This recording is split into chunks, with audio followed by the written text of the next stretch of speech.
मी सौ साधना अनिल अभंग गर्दनी सरपंच ह्या दोन्ही न्यूजमध्ये जी काही रमाई घरकुलाविषयी बाळू जगधने यांनी जी बातमी दिलेली आहे ती बातमी अशी आहे का त्यांना जो घरकुलाचा लाभ द्यायचा होता 2017 मध्ये त्यांना घरकुलाचा लाभ त्यांच्या वडिलांना दिलेला होता, परंतु आत्ता जो लाभ त्यांना पाहिजे होता त्यांनी 10 दिवसापूर्वी आमच्याकडे प्रकरण आणून दिलेलं होतं।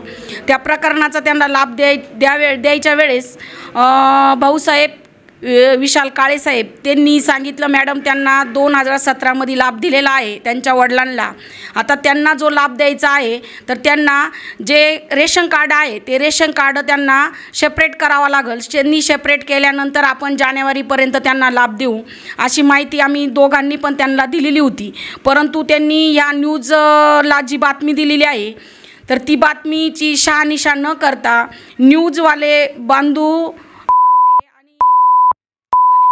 यांनी ही न्यूज दिलेली आहे, परंतु या न्यूजची काही शहानिशा न करता त्यांनी जी बातमी दिलेली आहे ती बातमी आमच्यावर आरोप केल्या संदर्भात अशी दिसते।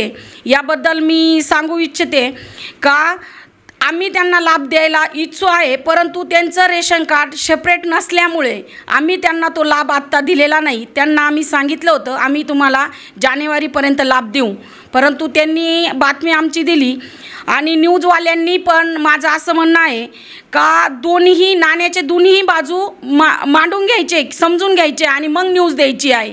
कोणाच्यावरही असा अन्याय करता कामा नाही। आज ग्रामपंचायतची जी त्यांनी हे केलेली आहे बदनामी, त्याबद्दल मला तर असं वाटतंय असं कुणीही करू नये, ची बदनामी करू नये। दोन्ही व्यक्त्यांचं म्हणणं मांडून घ्यावा आणि मगच बातमी द्यावा असं माझं म्हणणं आहे। मी नारायण यशवंत जगधने उपसरपंच गर्दनी आज या बाईटद्वारे हे सांगू इच्छितो की गेल्या 2 दिवसापासून जी प्रसारित होत असलेली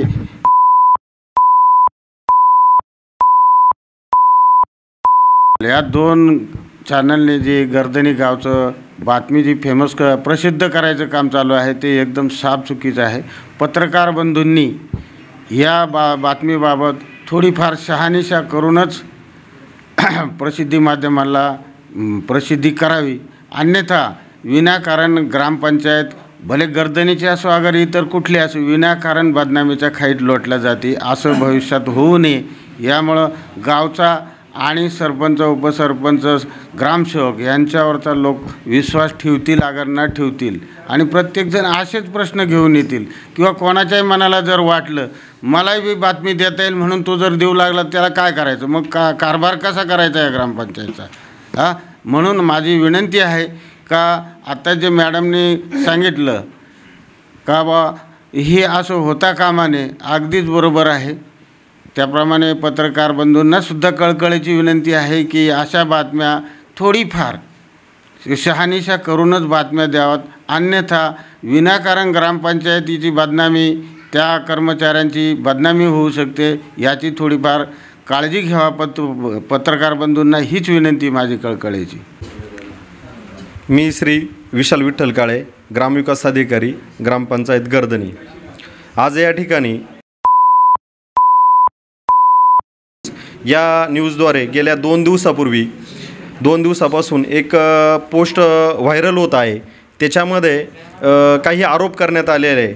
श्री बाळू विष्णू जगधने ह्या व्यक्तीने असे आरोप केलेले आहे की मी ग्रामपंचायत गर्दने येथे रमाई आवास योजनेतून लाभ घेण्यासाठी 4 महिन्यापूर्वी प्रस्ताव सादर केलेला होता। या पहिल्या आरोपावरती मी बोलतो की सदर व्यक्तीने गेल्या 8 दिवसापूर्वी ग्रामपंचायत कार्यालय येथे प्रस्ताव सादर केलेला होता।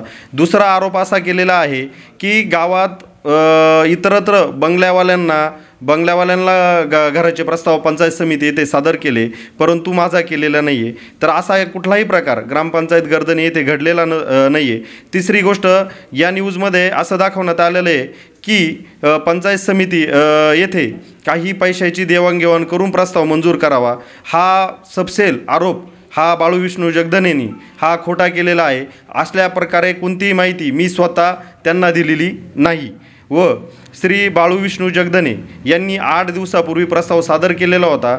त्या प्रस्तावामध्ये 2 क्युरी लागलेल्या होत्या। त्याच्यामध्ये बाळू विष्णू जगधने यांचे वडील विष्णू जगधने यांना रमाई आवास योजनेतून सन 2016-17मध्ये रमाई आवास योजनेचा घरकुलाचा लाभ दिलेला होता।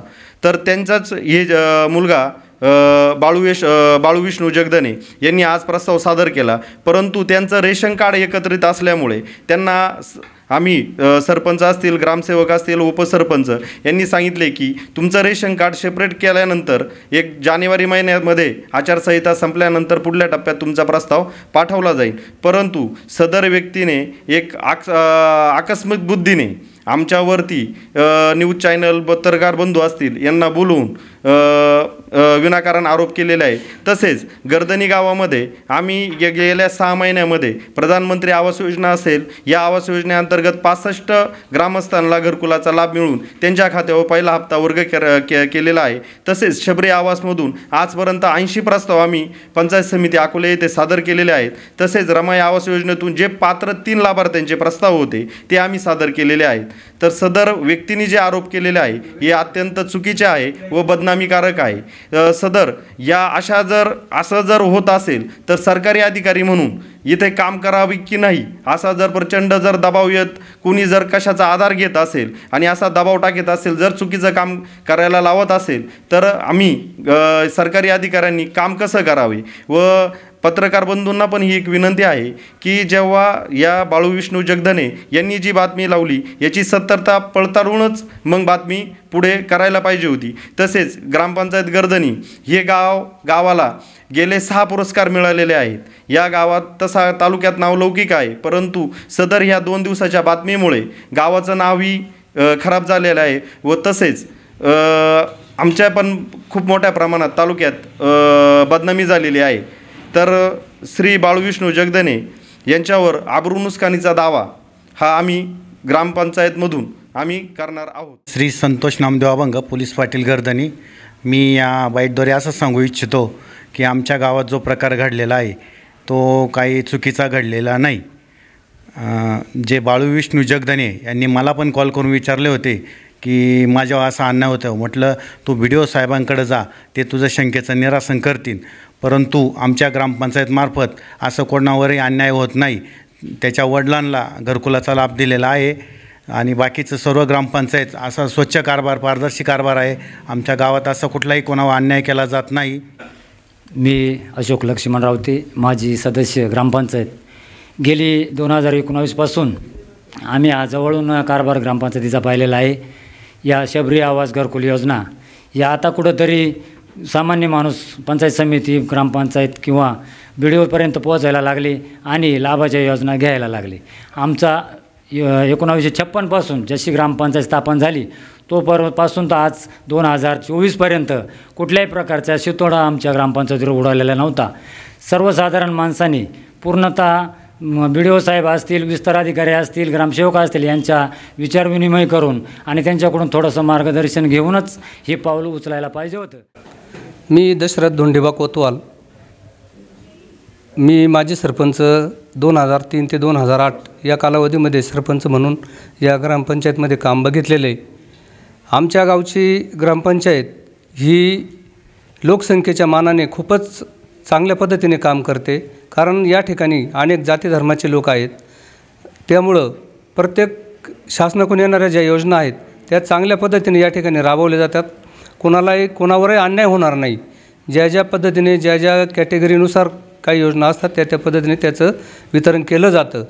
या ठिकाणी प्रत्येक आमची जवळजवळ 25 वर्ष ग्रामपंचायत ही बिनविरोधमध्ये चाललेली आहे, कारण काम इथलं स्वच्छ होतं म्हणूनच या गोष्टी घडत होत्या। आणि आता देखील जी नवीन बॉडी आहे, जरी निवडणूक ज्यावेळेस झाली असेल त्यालाही काही अडीअडचणी असतील म्हणून ती झाली असेल, परंतु निवडून आलेले सगळेच सदस्य, सरपंच, उपसरपंच हे सगळे नवीन आहेत। यांच्या पाठीशी कुठलाही राजकीय अनुभव नाही आणि त्यांच्याकडून अशा अन्यायकारक गोष्टी ह्या निश्चितच घडणार नाहीत। परंतु दिलेली जी बातमी आहे ती फक्त एक व्यक्तिगत काहीतरी मला मिळालं नाही किंवा कोणावर तरी काहीतरी व्यक्तिदोष ठेवून आणि कुठंतरी त्या बातमीचा विपर्यास वाढत गेलेला आहे। तर अशा प्रकारच्या घटना या घडू नयेत. विनाकारण गावची यामध्ये बदनामी होते, ग्रामपंचायतीची बदनामी होते. तर अशा गोष्टी घडत असताना मी पत्रकार बंधूंना एवढीच विनंती करील की त्यांनी अशी कुणी बातमी तयार करून आपल्यापर्यंत जर पोहोचवली किंवा आपल्यापर्यंत येऊन समक्ष जरी त्यांनी दिली तरी आपण लगेच तिचा याच्यावरती चॅनलवर टाकू नये.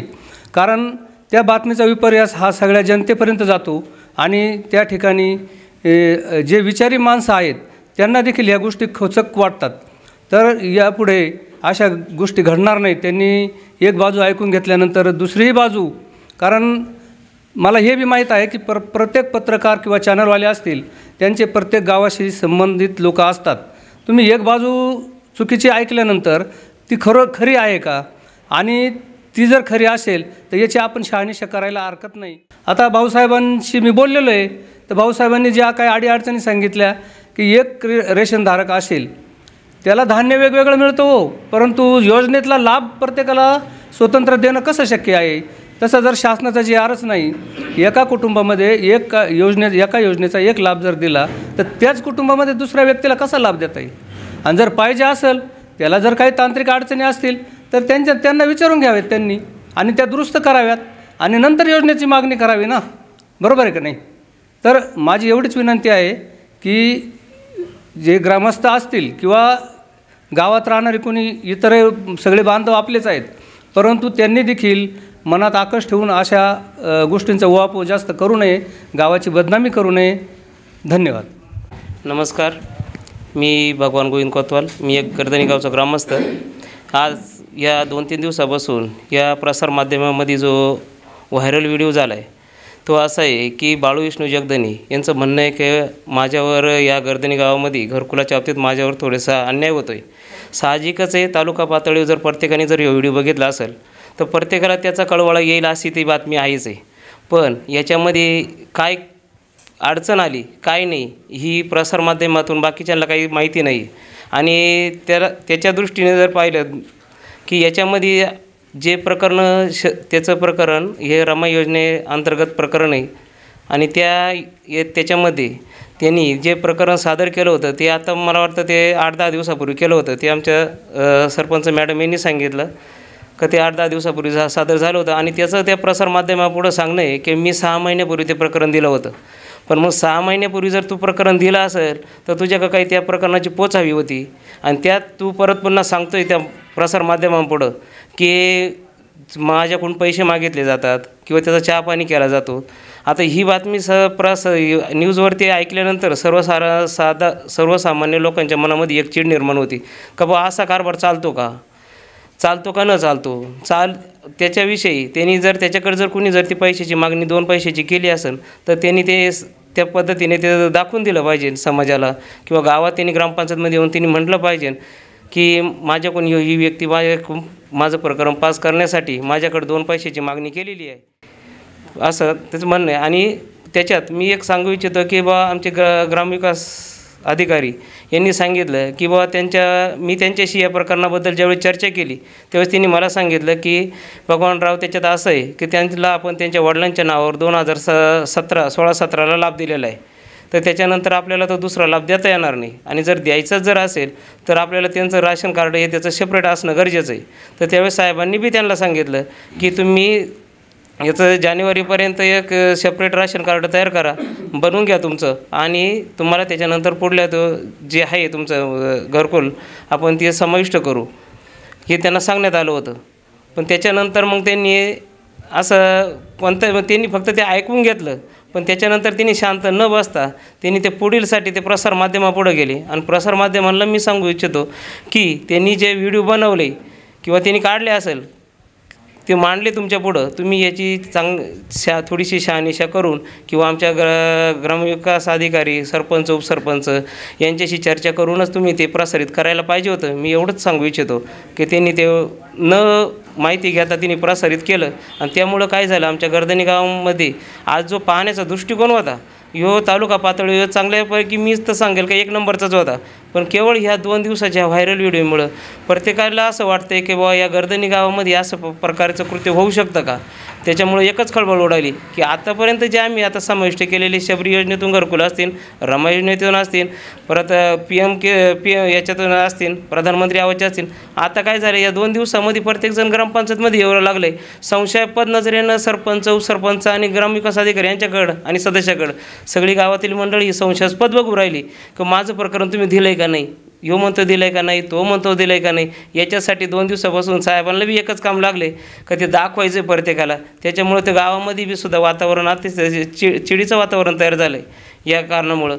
आणि याच्यामध्ये त्या घरकुलाच्या तो बाळूचा जो प्रस्ताव होता त्याच्यामध्ये मी साहेबांशी ज्यावेळेस चर्चा केली त्यांनी सांगितलं एवढे असून याच्या जी प्रकरणाचे जो टायमिंग होता म्हणजे जे शेवटचा दिवस होता 3 वाजेपर्यंत ते अपलोड करायचे होते त्यावेळेच्या त्याच्या स्वतःच्या प्रकरणामध्ये एक त्याच्या राहत्या घराचा फोटो बी नव्हता आणि त्याच्यामध्ये त्याचा अजून एक हे नव्हतं पंचांच्या सह्याला असतात ते नव्हतं.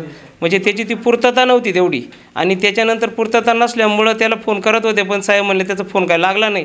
आणि त्याच्यानंतर जे 3 वाजेपर्यंत अपलोड करायचे होते प्रकरणं रमायची ते आमच्या गर्दनीसाठी बाळू म्हणतोय ते खरं आहे का ते 10 प्रकरणाला जागा ठेवली होती हाशे साहेबांनी, पण त्या 10 प्रकरणामध्ये ते 10 प्रकरणं म्हणजे ही काही जी 3 प्रकरणं आली. सुरेश जगदने, ग्रामस्थ गर्दनी. मी फक्त असं सांगू शकतो की मीडियावाल्यांनी ज्यावेळेस त्यांच्याकडं कोणताही व्यक्ती जातो आणि बातम्या देतो तर त्यांनी देखील त्या बातमीची शहानिशा केली पाहिजे. नाण्याच्या 2 बाजू असतात, त्या दोन्ही बाजू पडताळल्या गेल्या पाहिजे आणि त्या पडताळल्यानंतर मग त्याच्यातून जे सत्य आहे तर ते सत्य तुम्ही मीडियाला देऊ शकता असं माझं म्हणणं आहे.